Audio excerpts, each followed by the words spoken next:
lebih dari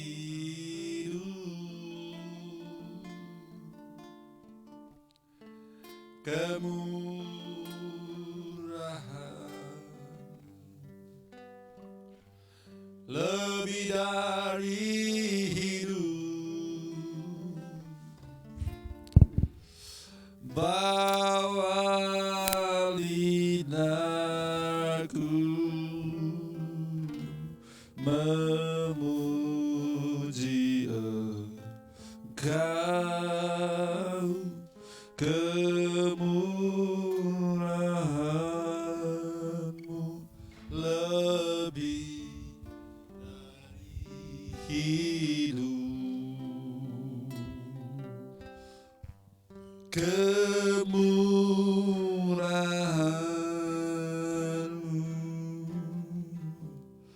lebih dari hidup, kemurahan-Mu lebih dari hidup, bahwa lidahku memuji Kau, kemurahan-Mu lebih dari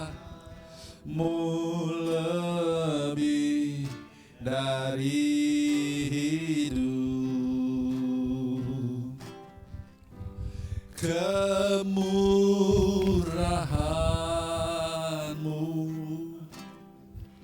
kemurahan-Mu lebih dari hidup,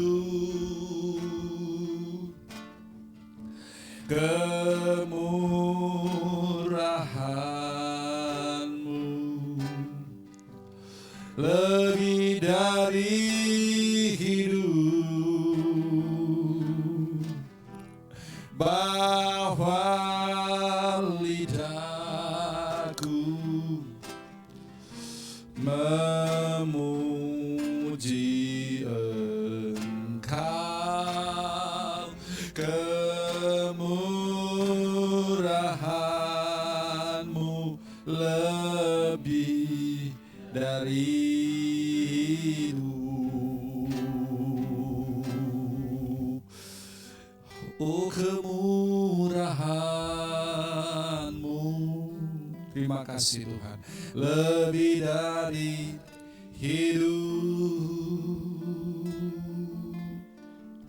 kemurahan-Mu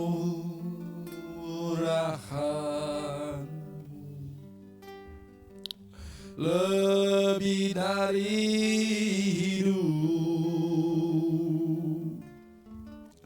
bahwa lidahku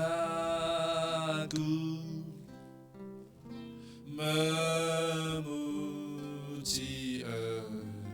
Engkau, kemurahan-Mu lebih dari hidup. Terima kasih untuk kemurahan-Mu Tuhan. Kemurahan-Mu lebih daripada hidup kami Tuhan. Kami ada karena kami hidup dengan kemurahan Tuhan, dengan anugerah Tuhan. Maka kami tidak mau menyia-nyiakan anugerah daripada Tuhan, kemurahan daripada Tuhan. Bahwa kalau kami hidup, maka kami akan lebih lagi berkomitmen dengan Engkau, lebih lagi hidup di dalam kehendak-Mu Tuhan. Karena dengan kemurahan-Mu, dengan anugerah-Mu itu dapat memampukan kami, membawa kami sampai kami pada saat ini Tuhan, dalam keadaan yang dipelihara oleh Tuhan, diberkati dan dilindungi oleh Tuhan. Terima kasih Tuhan untuk malam ini kami akan memulaikan Empower Nights kami. Malam untuk kami diperlengkapi dengan kami akan belajar tentang bagaimana kami dapat mengadakan pendekatan belajar tentang Alkitab, dan kami secara sederhana bisa diberikan oh Tuhan, prinsip-prinsip sebagai orang-orang percaya, sebagai jemaat, sehingga kami pun dapat membaca Alkitab kami, belajar tentang firman secara pribadi, yang dimana kami pun dapat mendapatkan sesuatu yang seperti yang Tuhan mau, seperti yang tertulis Tuhan. Terima kasih buat malam ini, terima kasih buat teman-teman media yang sudah mempersiapkan semuanya Tuhan. Kami bersyukur dalam nama Yesus Kristus kami berdoa. Haleluya. Amin. Amin. Baik, shalom semua. Salam sejahtera bagi kita semua, salam sehat. Kita bersyukur karena kita bisa berjumpa kembali di malam hari ini. Minggu yang lalu kita juga di tempat yang sama di sini bersama dengan beberapa jemaat yang hadir. Kayak kita sudah sedikit berbicara tentang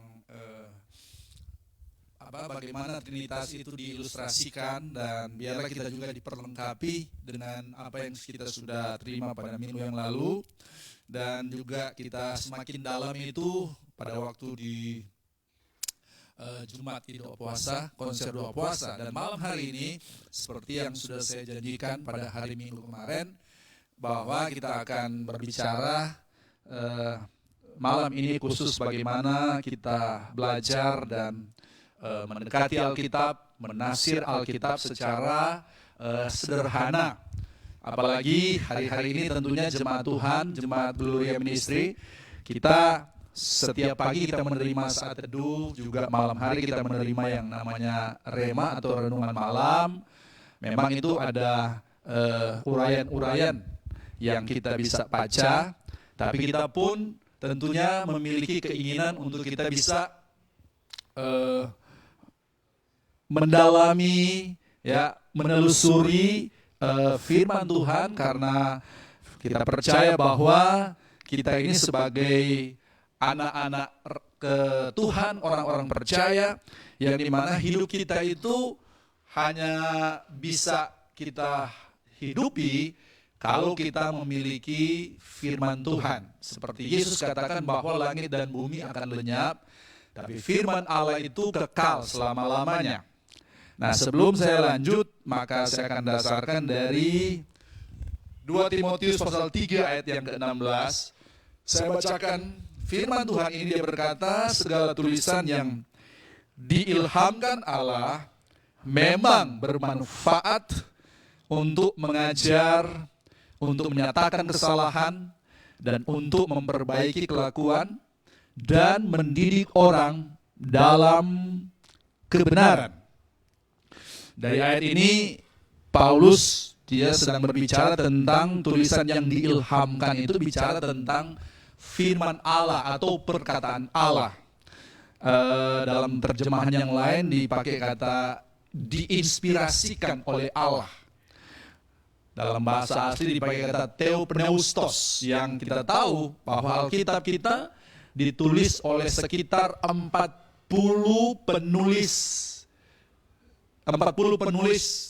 yang menulis itu dalam rentang waktu sekitar 1.500 tahun. Nah, karena Tuhan mau untuk berkomunikasi dengan kita, maka dia harus datang dengan menggunakan bahasa. Dan kita tahu bahwa Alkitab kita ini menggunakan 3 bahasa. Ada bahasa Ibrani, ada bahasa Aramik, kemudian ada bahasa Yunani. Malam hari ini kita akan lihat secara tentunya ini menjadi pendahuluan untuk kita akan belajar tentang bagaimana kita mempelajari dan menafsir Alkitab. Kita bisa mempelajari sendiri, karena bagi saya setiap kita ini adalah orang-orang yang mau belajar Alkitab. Dan kita tahu bahwa kalau orang-orang yang di sekolah teologi, maka mungkin orang-orang yang suka belajar ini dalam bahasa teologinya itu disebut sebagai seorang teolog, di mana seseorang yang mempelajari tentang Allah, itu pendidikan yang formal ya. Tetapi kita sebagai jemaat, sebagai orang percaya, kita juga belajar firman, kita juga belajar Alkitab. Dan saya bisa katakan bahwa semua orang Kristen itu adalah teolog, karena kita juga belajar tentang Allah kita. Kita belajar tentang Bapa kita. Jadi setiap orang Kristen itu adalah teolog karena kita belajar tentang Allah, belajar tentang Bapa, belajar tentang firman, dan firman itulah yang membuat kita dapat hidup dan bergerak. Jadi firman itu yang bisa membuat kita bergerak sampai dengan saat ini. Nah, Bapak Ibu yang dikasihi oleh Tuhan, kalau dalam sekolah di teologi ya kalau dalam kuliah teologi, maka ada istilah atau itu satu mata kuliah yang namanya hermeneutika. Hermeneutika, ya. Ini mahasiswa teologi pasti familiar dengan istilah ini. Hermeneutika, Bapak Ibu ya. Ini istilah dalam konteks Yunani. Kalau diartikan hermeneutika ini adalah untuk menafsirkan atau menjelaskan. Jadi untuk menafsirkan atau menjelaskan ya. Saya ngomong ini, kita jangan dulu terpaku kepada Alkitab, karena bicara tentang menafsir, bicara tentang hermeneutik ya, menafsir itu tidak terbatas saja kepada kita menafsir Alkitab, tetapi juga menyangkut dokumen-dokumen sejarah. Itu pun memerlukan yang namanya penafsiran. Kita harus menafsir ya. Tadi dengan teman-teman sempat berbicara ringan tentang hukum di Indonesia. Sebab hukum di Indonesia itu masih peninggalan dari zaman Belanda.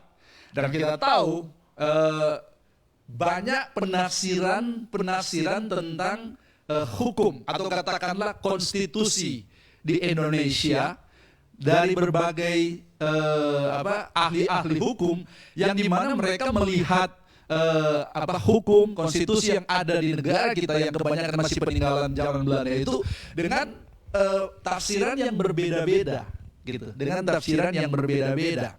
Nah, problemnya yang buat konstitusi itu, hukum itu adalah orang Belanda, dan mereka pun sudah mati. Ya kan? Mereka pun sudah mati. Nah, kalau saya tanyakan kepada Bapak Ibu, Bapak Saudara semua, pernah kita terima surat dari seseorang?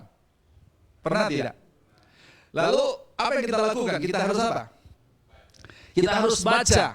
Dan waktu kita membaca, maka kita akan membaca berdasarkan apa?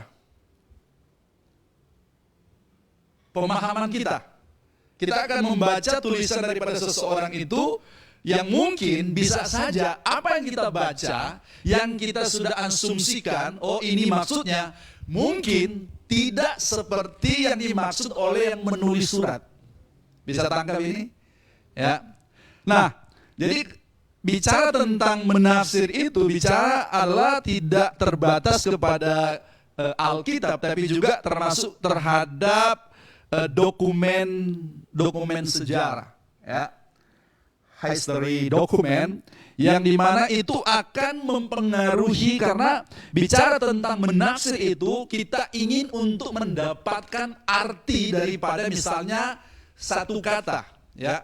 Jadi kita bisa mendapatkan arti sehingga jelas bagi kita apa arti, karena arti itu akan mempengaruhi pemikiran kita, ya. Karena pemikiran kita itu adalah dasar daripada kehidupan. Jadi kalau arti yang kita dapat salah, maka pemikiran kita pun akan salah, dan akhirnya hidup kita akan apa? Akan salah. Seperti Amsal 23 ayat 7 katakan, sebab seperti orang yang membuat perhitungan dalam dirinya sendiri, demikianlah ia. Makanya mungkin bagian pertama yang saya ingin untuk kita memulaikan di sini adalah bicara tentang pentingnya penafsiran, pentingnya untuk kita menafsir, ya. Jadi pentingnya untuk kita menafsir sesuatu yang kita ingin artinya, dan waktu kita mengetahui artinya, maka itulah yang menjadi pemikiran kita. Dan apa yang menjadi pemikiran kita, maka itulah yang menjadi kehidupan kita. Maka di ayat Amsal tadi dikatakan tentang bagaimana kita berpikir, bagaimana kita menilai, ya, maka itulah hidup kita. Jadi arti itu sebenarnya tidak ada, bukan pada kata, ya, bukan pada kata. Arti itu ada pada orang, Bapak Ibu. Ya, kalau saya misalnya sharing saat ini, mungkin ada satu kata yang Bapak Ibu tangkap dan Bapak Ibu sudah berasumsi atau sudah mengartikan seperti itu. Tapi mungkin waktu saya sampaikan tidak seperti yang ditangkap oleh Bapak Ibu. Apa yang Bapak Ibu lakukan adalah Bapak Ibu harus datang ke saya, dan saya yang akan menjelaskan apa maksud satu kata itu waktu saya ucapkan tadi. Jadi arti itu sebenarnya bukan pada kata, tetapi pada orang, Bapak Ibu. Nah, Alkitab kita itu ditulis oleh, saya katakan tadi, sekitar 40 orang, ya, yang diinspirasi oleh Roh Kudus. 40, dan mereka semua sudah tidak ada, ya. Nah, kita harus mengakui bahwa dalam kehidupan kekristenan kita itu yang sudah menjadi gaya hidup kekristenan kita, yang sebenarnya kalau kita lihat dalam Alkitab bukan seperti itu. Nah, kenapa sampai terjadi begitu? Karena terjadi kesalahan apa? Menafsir. Ya, karena waktu kita menafsir itu kita ingin mendapatkan arti dan mendapatkan yang jelas, gambaran yang jelas. Karena arti itu adalah fondasi berpikir. Dan kalau kita berpikir yang sehat akan membuat hidup kita seimbang. Saya katakan tadi bahwa arti menentukan pemikiran, dan pemikiran menentukan kehidupan. Makanya kenapa menafsir itu sangat penting untuk segala sesuatu yang bersifat sejarah. Termasuk Alkitab juga, ini bisa dikatakan Alkitab sejarah, Bapak Ibu. Ya, kalau kita mengerti, maka kita akan hidup dengan bijaksana. Kalau kita memahami, maka kita akan hidup dengan berhati-hati. Nah, Bapak Ibu, kita membaca sejarah apa saja, maka kita perlu untuk menafsirkan. Beda antara menafsir dan menerjemahkan. Karena kalau menerjemahkan, kita dari satu bahasa, kita terjemahkan ke bahasa yang lain. Kalau saya bicara dalam bahasa Indonesia, maka kalau ada orang bule di sini, maka mungkin teman satu akan menerjemahkan ke dalam bahasa Inggris. Jadi membedakan itu, ya, menerjemahkan itu dia terjemahkan dari bahasa ini ke bahasa yang dimaksud. Tapi menafsir itu adalah bagaimana kita mendapatkan arti asli, arti semula, sehingga kita bisa tepat, akurat di dalam kita. Karena waktu kita mendapatkan arti itu dan mendapatkan konsep yang jelas, maka itu akan mudah untuk kita aplikasikan dalam kehidupan kita sehari-hari. Nah, pentingnya untuk kita bisa belajar untuk menafsir, karena bagi saya jemaat, orang-orang percaya dalam konteks jemaat lokal, tentunya saya pun rindu jemaat juga dapat membaca Alkitab dan dapat belajar Alkitab dan dapat menafsir Alkitab dengan tepat, sehingga mendapatkan wawasan, penjelasan yang tepat, sehingga waktu dalam aplikasinya juga kita lakukan dengan tepat juga, sesuai dengan apa yang dimaksud, ya. Nah, Bapak Ibu yang dikasihi Tuhan, 2 Timotius 2 ayat yang ke-15 itu di situ dikatakan, usahakanlah supaya engkau layak di hadapan Allah sebagai seorang pekerja yang tidak usah malu, dan berterus terang memberitakan perkataan kebenaran itu. Ini ditulis oleh Paulus kepada Timotius. Jadi sebenarnya di sini Paulus seolah sedang berkata kepada Timotius bahwa berita yang disampaikan itu sangat penting. Karena itu akan menyangkut hidup mati daripada orang lain, maka berita itu harus dipastikan jangan sampai salah. Jadi berita itu harus benar, harus akurat, ya. Bapak yang dikasihi Tuhan, seringkali ya itu seperti saya katakan tadi, dalam kehidupan kekristenan kita udah menjadi gaya hidup Kristen kita, padahal itu merupakan hasil daripada salah menginterpretasikan atau salah menafsirkan. Mungkin satu contoh, di perjanjian lama itu, di perjanjian baru itu di dalam kitab Korintus, Paulus pernah berbicara tentang wanita itu dalam ibadah itu dia harus menggunakan apa? Penutup kepala, ya, tudung. Dan karena ada teman-teman yang mereka menafsir, ya, menafsir dengan tidak menggunakan prinsip menafsir yang benar, sehingga mereka adopsi itu mereka praktekkan dengan menutup kepala mereka, memakai tudung. Yang sebenarnya kalau kita lihat konteks aslinya itu bicara tentang otoritas. Bagaimana wanita itu harus tunduk kepada otoritas laki-laki. Seperti itu. Nah, akhirnya terjadilah praktek yang kita aplikasikan yang sebenarnya bukan itu yang dimaksud. Ingat, kita ini adalah yang menerima Alkitab sesuai dengan bahasa kita. Tapi Alkitab aslinya itu, seperti saya singgung tadi, ada 3 bahasa. Dalam perjanjian lama itu Ibrani, bahasa Ibrani, sedangkan perjanjian itu menggunakan Aramik dan bahasa Yunani. Apa yang diucapkan, apa yang dibahas, misalnya di kitab surat-surat Paulus, di Injil ada 4 Injil itu sesuai dengan konteks pada waktu itu. Budaya, apa semua itu pasti berbeda, Bapak Ibu. Jadi waktu kita mau mengidentifikasi itu, maka kita harus pakai pendekatan bukan berdasarkan misalnya budaya kita, tapi kita harus lihat dari budaya pertama kali surat ini ditulis. Makanya kebanyakan kita harus datang memakai dengan apa bahasa aslinya, ya. Apalagi sekarang canggih, aplikasi-aplikasi dari Alkitab yang dari bahasa Ibrani, bahasa Yunani, itu sudah ada, Bapak Ibu, ya.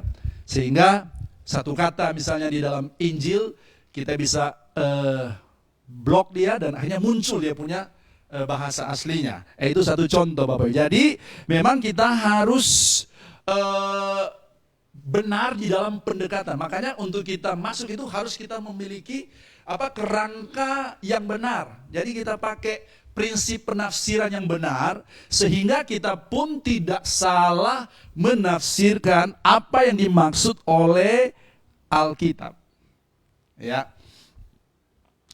Contoh lagi mungkin, ya. Seperti yang dilakukan oleh Yesus terhadap murid-murid, yaitu pembasuhan kaki. Ya, pembasuhan kaki. Saya tidak menentang kalau misalnya di dalam satu katakanlah training atau apa dan ada praktek seperti itu. Tapi itu jangan dijadikan sebagai satu doktrin.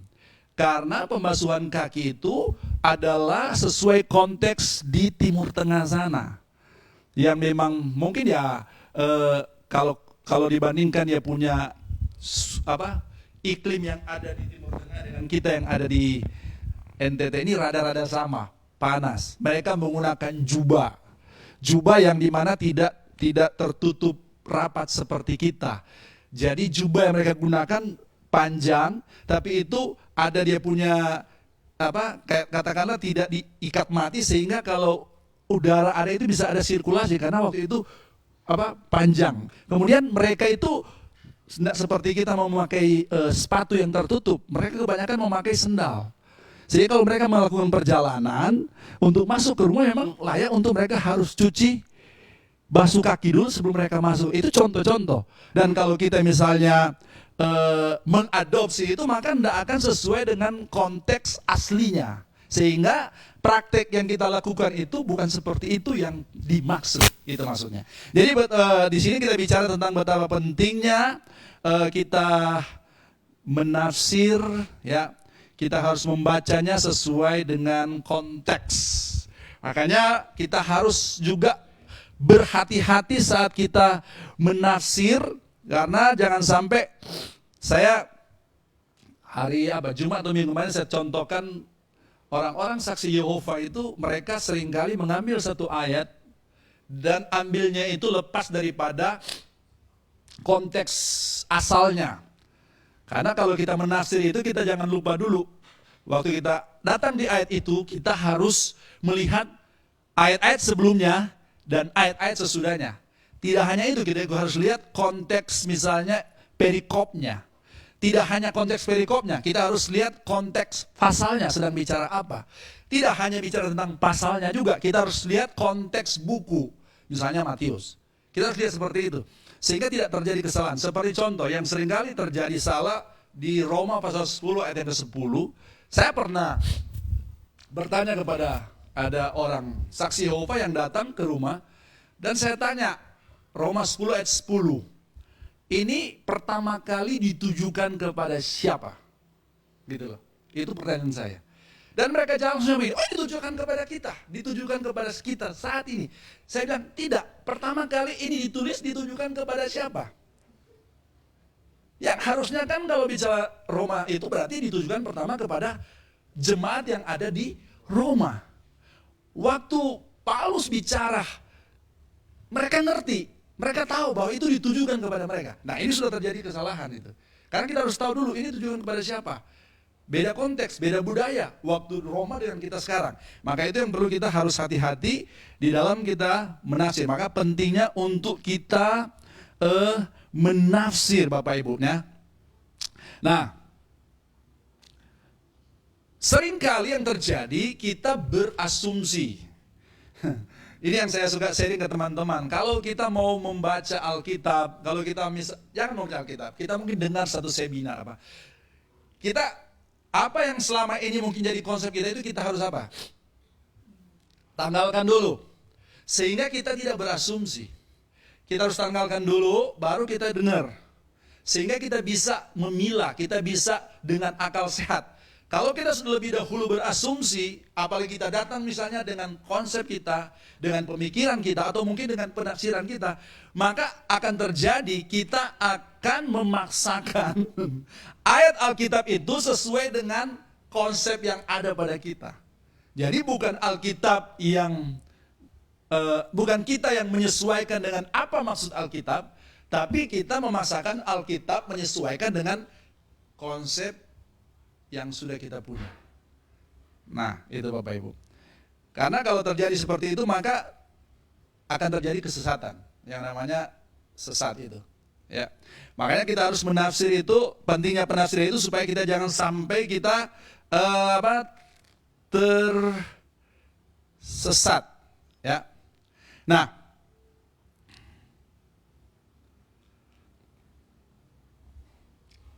oke. Nah sekarang pertanyaan, mengapa menafsir Alkitab itu penting? Kenapa menafsir Alkitab itu penting? Yaitu karena kita membutuhkan arti yang benar. Arti yang benar. Karena seperti tadi katakan, arti itu akan menjadi pemikiran kita. Dari pemikiran kita itu akan menjadi kehidupan kita. Jadi kenapa menafsir Alkitab itu penting? Karena memang kita membutuhkan arti yang benar. Dan apa yang kita terima itu, maka itulah yang akan menjadi aplikasi kita dalam kehidupan kita sehari-hari. Ya.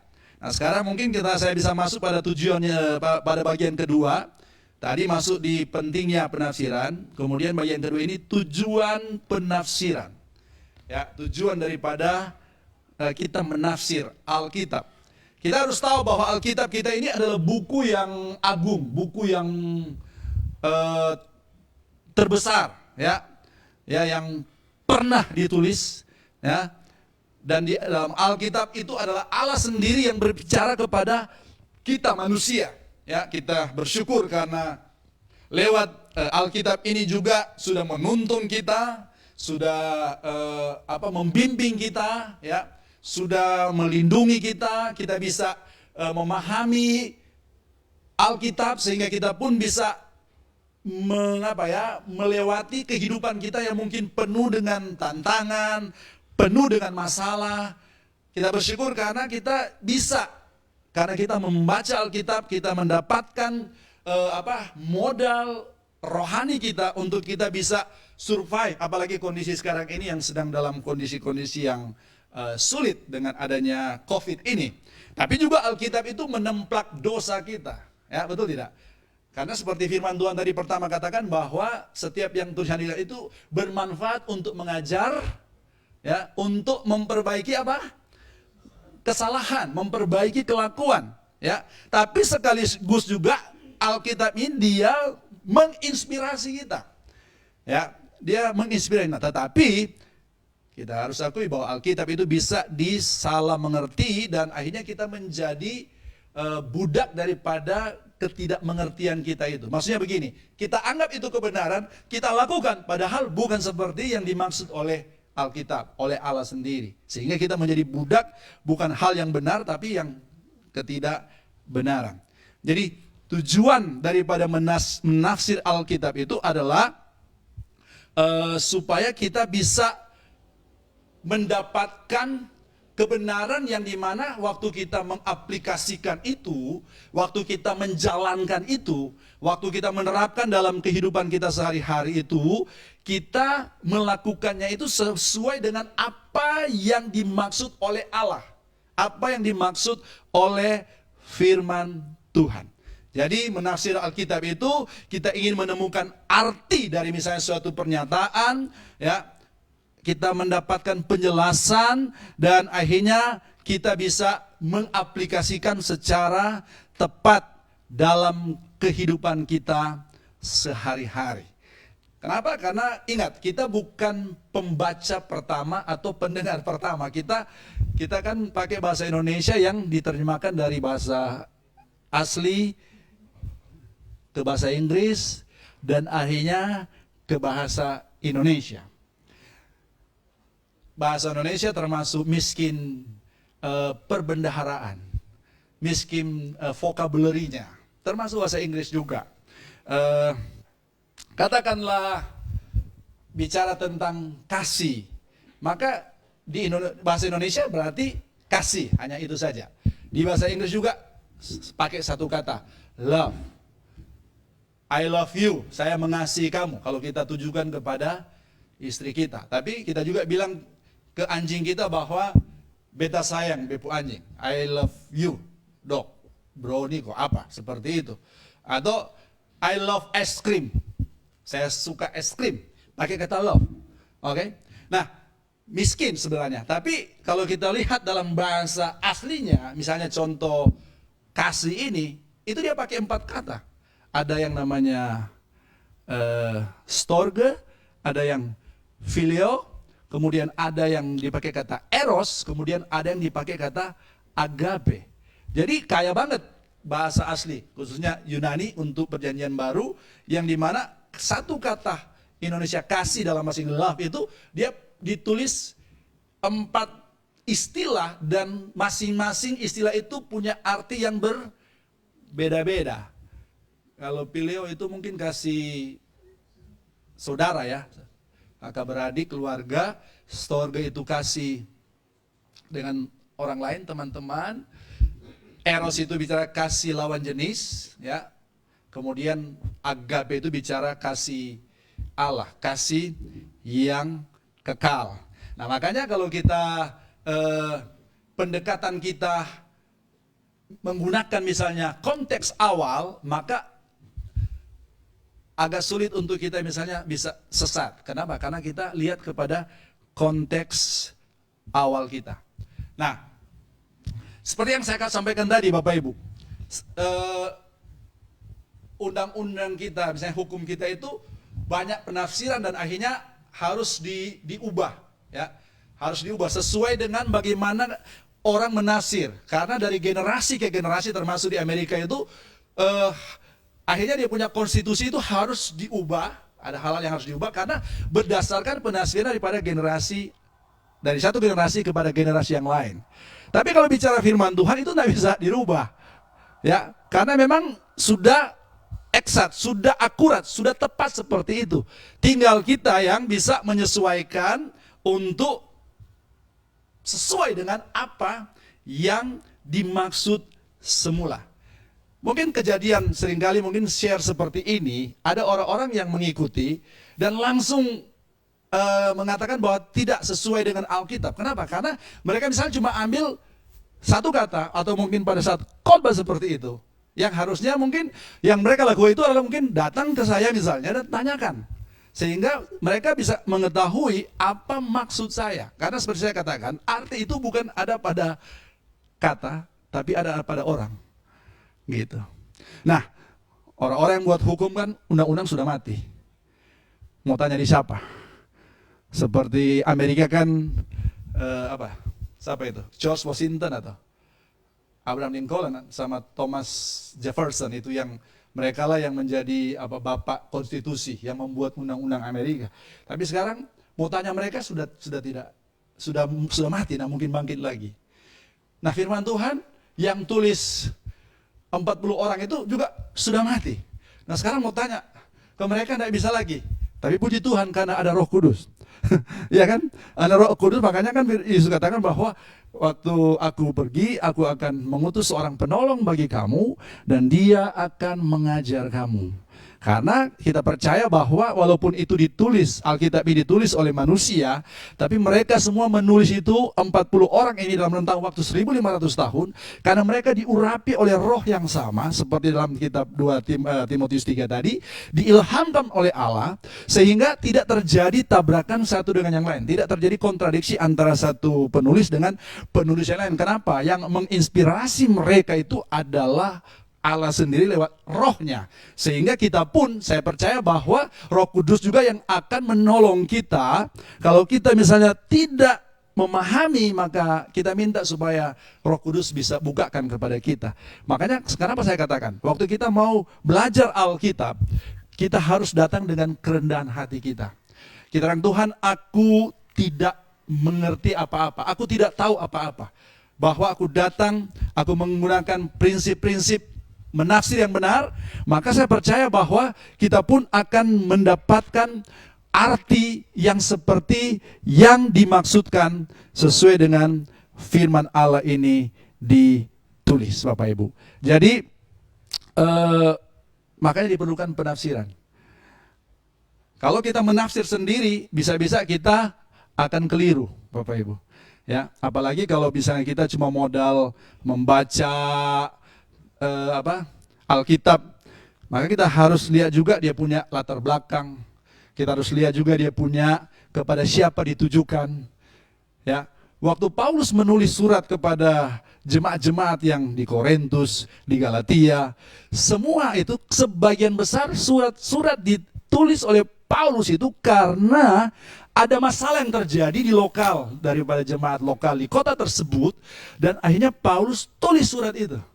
Nah, untuk kita memahami, maka kita harus, kalau saya pakai istilah pemetaan ya, kita petakan dulu sebenarnya apa yang terjadi di sana, kasus apa yang terjadi di sana, sehingga Paulus di sini dia bicara tentang ini. Kenapa? Kita harus tahu dulu sehingga waktu kita aplikasikan di kekinian kita, maka firman Allah itu tidak akan keliru. Contoh Bapak Ibu, ada pendeta yang dia khotbah tentang waktu murid-murid di danau, dan terjadi angin, badai, dan akhirnya air sudah mulai naik masuk ke perahu, Bapak Ibu. Nah, pendeta ini bilang begini, waktu air sudah mulai naik masuk ke perahu, ini bicara tentang ekonomi harga-harga yang semakin naik. Harga-harga bahan pokok itu semua semakin naik. Nah, padahal tidak ada korelasinya antara air masuk ke perahu dengan harga-harga yang naik. Ini yang mungkin istilah di ini namanya alegoris. Kita membuat makna tidak sesuai dengan konteks itu. Karena mungkin waktu air naik juga, Tuhan Yesus juga tidak mengharapkan kita tafsirkan itu naik, air naik itu bicara tentang apa, Bapak Ibu. Sehingga seingat saya Waktu itu pendeta itu khotbah dan dia tamu, dan pada waktu diserahkan kepada gembala setempat langsung kantor. Itu bukan bicara harga-harga yang naik, Bapak Ibu. Nah, itu yang saya ingin juga supaya jemaat kita jangan sampai salah di dalam kita mengartikan apa yang dimaksud oleh firman yang tertulis itu, Bapak Ibu ya. Oke, nah sekarang ini udah jam berapa nih? Bisa saya 10 menit lagi ya? Bisa 10 menit lagi ya? Kalau kita mengetahui arti, memahami, maka kita bisa terapkan dengan baik dan akurat. Tapi kita harus memahami secara keseluruhan. Maka ini yang saya akan masuk kepada prinsip penafsiran yang dimana yang dikatakan prinsip valid dan tidak valid. Ya, prinsip valid dan tidak valid. Kita udah belajar tentang kebenaran itu. Kebenaran itu adalah informasi awal. Dan informasi awal itu adalah yang kita sebut dengan precept. Precept. Pri itu sebelum, sep itu aturan, ajaran atau hukum. Nah, sebelum ada hukum, apa yang ada? Yaitu Allah sendiri. Jadi bicara tentang menafsir itu, kita harus menafsir itu sehingga tepat seperti yang dimaksudkan oleh Allah. Nah, waktu Tuhan katakan, mari kita ciptakan manusia segambar dan serupa dengan kita, supaya mereka apa? Berkuasa atas ciptaan yang lain. Ingat, berkuasa atas ciptaan yang lain, bukan berkuasa atas manusia yang lain. Itu saya quote-quote, nggak salah anak muda mungkin, yang dia bilang bahwa kita diciptakan untuk berkuasa atas ciptaan yang lain, bukan berkuasa atas sesama. Itu saya setuju 100%. Nah, waktu kita, hidup kita, ya ini, waktu hidup kita melaksanakan firman itu bahwa kita harus berkuasa, mandat berkuasa itu kita harus jalankan, maka kita sedang memuliakan Allah.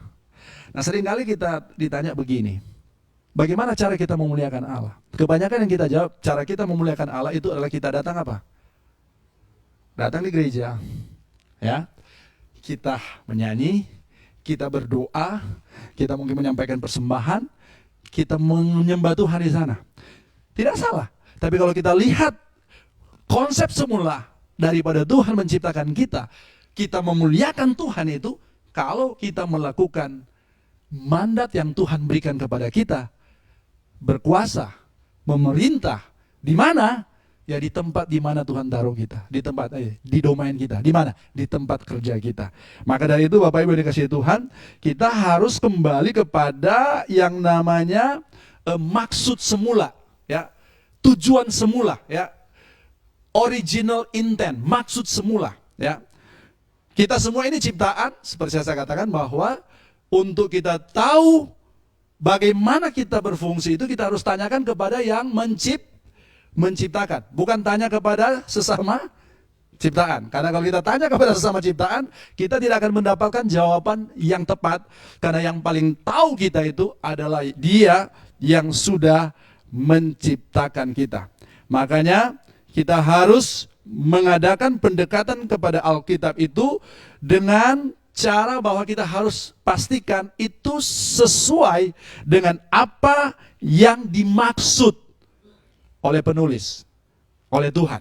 Karena Tuhan memakai orang-orang yang mungkin tidak sempurna pada waktu itu, termasuk ada Musa di situ, termasuk ada Daud di situ, siapa lagi? Salomo di dalam perjanjian lama, ya, nabi-nabi, ya. Kemudian masuk di perjanjian baru ada Matius, ada Lukas, ada Yohanes, ada Paulus, ada Petrus, ada Yakobus. Semuanya itu penulis-penulis manusia, tapi karena mereka diurapi, diilhamkan oleh Allah, sehingga kita memiliki 66 kitab. Yang perjanjian lama terdiri daripada berapa kitab? 39, dan perjanjian baru itu ada 27, yang oleh bapak-bapak gereja ini sudah masuk kanonisasi, ya, bahwa 66 kitab yang dikatakan Alkitab itu adalah firman Allah. Mungkin malam hari ini saya sampaikan dulu di sini, nanti kita akan lanjut pada hari Jumat untuk kita masuk lebih jauh lagi dengan bagaimana kita dapat mempelajari Alkitab. Akan ditinjau dari sudut bahasa, ya, tinjau dari sudut budaya dan beberapa hal. Nanti kita akan lanjut pada hari Jumat. Dan malam hari saya akhiri di sini dulu. Terima kasih untuk Bapak Ibu yang sudah ikut di ruangan ini. Sesudah kita off dari live streaming, kita akan ada mungkin interaksi mungkin 10-15 menit sebelum kita akan pulang. Dan bagi Bapak Ibu yang mengikuti di rumah, Tuhan kiranya memberkati kita.